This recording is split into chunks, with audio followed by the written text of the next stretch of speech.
The Odyssey's woke, is what everyone online is saying. You and I both seen it, Baz. We both loved it, and it is far from woke. I think people just need a wake-up check. 100% not woke. And I think as a man of a certain age who's very tired all the time, the only thing I found not woke about it was the risk of being not awake at the end. But I managed to stay awake for the whole thing, and it was a blast. I dropped my kid off at school, went to see the movie, got out of the movie, and went to pick my kid up from school. That's how long the movie is. By the time I got home, there were suitors in my house. Well, that's a high-level joke right there. Now, have you had any conversations with some of your friends about the Odyssey yet? A couple of them, yeah. And one of the things that really stood out for us was the soundtrack, right? Ludwig Göransson, who does the music for The Mandalorian, among other things, has really put together a non-epic movie soundtrack, something you would not expect, using like indigenous instruments from that era and from that time period, yeah, and from that location. He's put together something remarkable there. Have any of your friends gone, I don't want to see it because it's woke? Because I know, telling a lot of my friends, they've gone, no, I'm not going to support this. You know, there were no things going on in ancient history, of Greek history. But at the end of the day, it's about mythology. It's about a fictional poem. It's a great film. Like, has any of your friends gone, I don't want to see it because it's woke? No. Not a single one of them. And I think it's incredibly brave of them to portray like a differently abled mono-visual person on screen for the first time in a long time. The Cyclops, of course.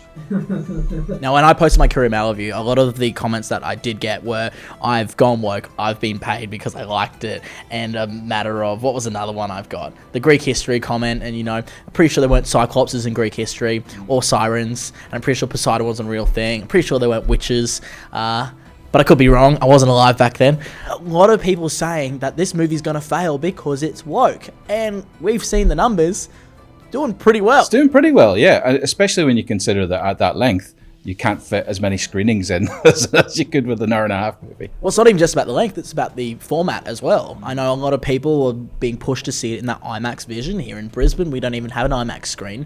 There's one on the Gold Coast, but even then, it's not that way Nolan intended it, the IMAX 70mm format. But, you know, we still got the Dolby Vision that we can see it in Reading cinemas in Newmarket. One of the only things that I didn't like about the film was Matt Damon as Odysseus. Like, I liked almost everything else about it, but Matt Damon's Odysseus doesn't really capture the character from what I remember of the poem. Reading that, I've been reading that since I was a teenager, and Odysseus in the poem is a master strategist. He's very charismatic. He's tricksy.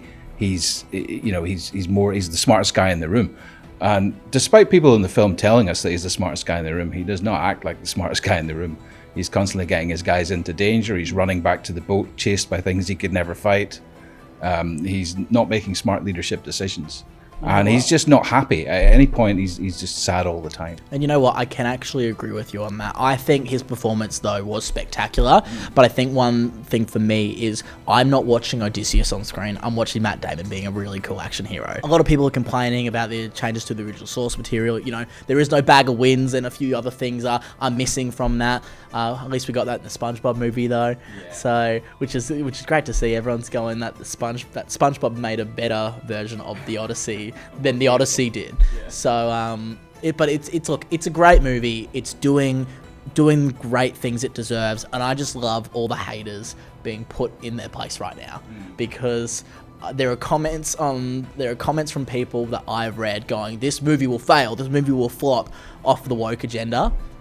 Oh yeah, the numbers aren't lying. I've got to ask you how you felt about the choice to use very modern dialogue as opposed to English accents and very Lord of the Rings kind of ye olde speech. Did that work for you?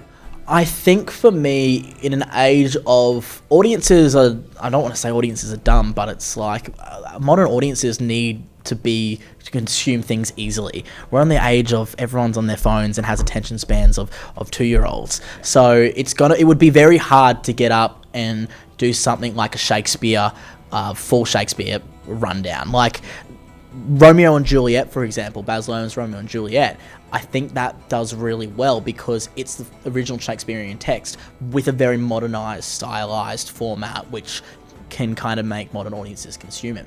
In the sake of the Odyssey, I know exactly what you mean. Like, I've seen people go, oh, he calls him dad and not father. And, well, you know, it's in American and when they're all Greeks. So, like, if you're going to complain about that, sure, go ahead.